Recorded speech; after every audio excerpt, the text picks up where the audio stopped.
विनंती असेल सर्वांनी बसून घ्यायचं आहे. आपण स्पर्धेला आता सुरुवात करणार आहोत. टाइमकीपर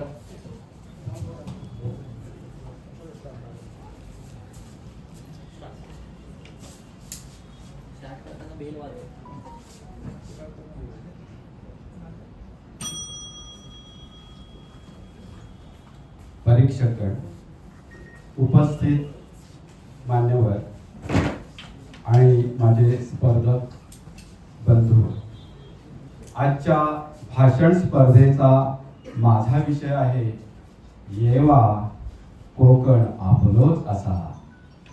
आपण विकासाचं काय, आम्ही मालवणी भाषेत बोलतो येवा कोकण आपलोच असा. पण आमच्या रायगड, ठाणे, मुंबई परिसरातील एक बोली भाषा आहे, आगरी बोली. या बोलीतून आम्ही बोलतो यवा यवा कोकण आपला समद्यांचा हाय. इथं भावती नदी हाय, हिरव्या हिरव्या डोंगराच्या रांगा आहेत, डोंगरान काळी मैना हाय, करवंदांची जांभळं आहेत, हापूस आंबा आहेत. इकडे या, जाम जाम मजा करा.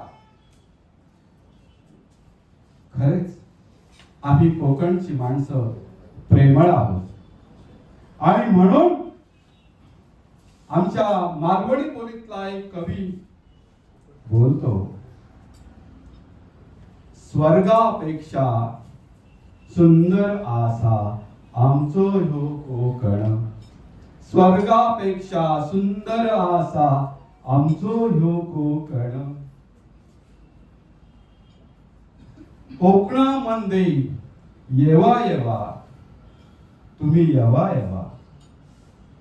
रायगड, रत्नागिरी, सिंधुदुर्ग, रायगड, रत्नागिरी, सिंधुदुर्ग, इकडं जाम जाम आहेत गावा. तुम्ही येओ येओ. आमचा कोकण अप्रतिम आहे.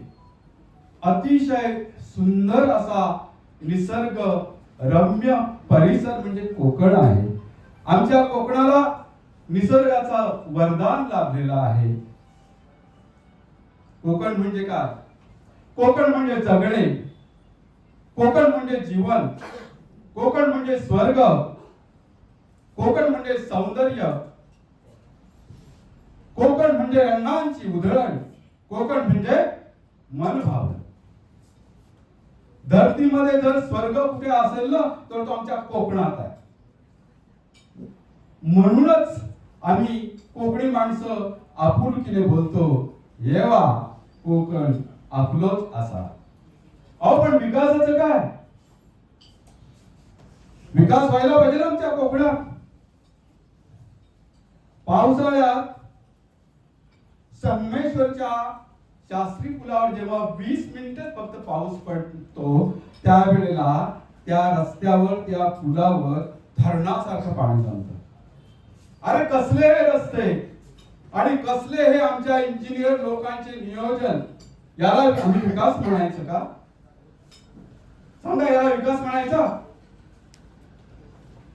आमची मुंबई मुसळधार पाऊस पडायला लागला ना की मुंबापुरीची तुंबापुरी होते की नाही? तुंबापुरी हा कसला आलाय विकास? अजून एक मला उदाहरण द्यायचंय.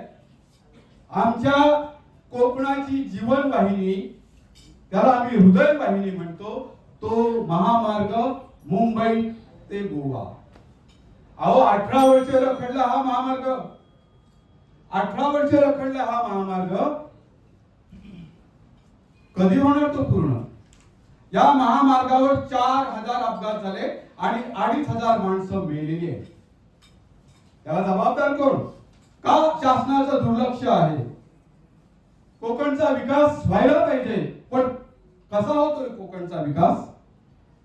आमच्या रेल्वे मंत्री मधु दंडवतेने सांगितलं होतं की कोकण रेल्वे सुरू झाली की म्हणे कोकणाचा विकास होईल. झाला का विकास? अहो कोकण रेल्वेचे आमचे अनेक ठिकाणी स्टेशन आहेत, पण प्रत्येक स्टेशनवर कोकण रेल्वे थांबत नाही. काय उपयोग त्या कोकण रेल्वेचा आम्हाला कोकणी माणसांना? आमच्यापेक्षा जास्त फायदा बेंगलोर मधल्या माणसाला, मद्रास मधल्या माणसाला, कन्याकुमारीकडच्या माणसाला होतो. आणि म्हणे कोकणाचा विकास स्वप्न दाखवायला सोपं आहे. आमचे राज्यकर्ते म्हणतात, आमचे मंत्री म्हणतात की म्हणे आम्ही कोकणचा कॅलिफोर्निया करू. अरे केला काय कॅलिफोर्निया? फक्त कागदावरच वाक्य लिहितो आम्ही. हा कसला विकास आलेला आहे? अहो इथे वडखळला आमच्या अलिबाग पेठ परिसरात इस्पात कंपनीने आता विस्तारीकरण सुरू करण्याचा डाव रचलेला आहे आणि तो प्रश्न ऐरणीवर आलाय. अरे विचार करा ना तुम्ही, आमचं पाणी प्रदूषित होतंय, आमची जमीन प्रदूषित होते, आमची हवा प्रदूषित होते. या आमच्या अंबा नदीमध्ये नागोठणे कुर्डूस मार्गे वडखळ वरून धरमतरला जाणारी ही अंबा नदी, त्या नदीमध्ये पूर्वी पाला मासा असायचा, खूप चविष्ट मासा. आम्ही चवीने मासा खायचो पावसाळ्यात. त्यांनी स्थलांतर केलं, गेला तो का? जलप्रदूषण. अरे त्या माशाला समजते आणि माणसाला कळत नाही, आणि आम्ही म्हणतो ते विस्तारीकरण झालं तर रोजगार मिळेल. पण माणसं मेली, मृत झाली तर कसला रोजगार मिळेल सांगा? आमच्या चिवताई, आमच्या माणसताई मात्रे या रणरागिणी आहेत, त्या वाघिणी बनतील, आंदोलन सुरू करतील आणि थांबवतील. मी भाषण पण थांबवतो, वेळ झालेला आहे. जय हिंद, जय महाराष्ट्र.